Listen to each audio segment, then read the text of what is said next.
আরে ওর পাত তো খালি হয়ে গেছে। ওমা, পাত যে একেবারে খালি। এত কম খেলে চলে বাবা? এই না কি কাণ্ড, বাটিগুলোও যে ফাঁকা।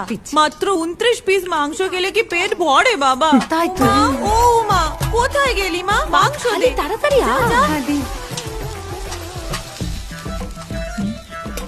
ও মা পাওয়া ছোট কাকিমা খুব ভালো মাংস রান্না করে, খাও। পাওয়া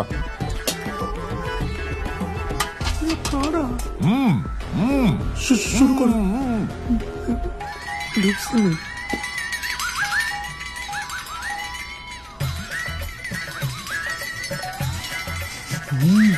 কি একটা একটা করে মাংস দিচ্ছিস? পুরো বালতিটা বসিয়ে দে। হ্যাঁ। দাঁড়া তো, ভালোবেসে আদর করে খাওয়াচ্ছে মা, তাতে হচ্ছে না।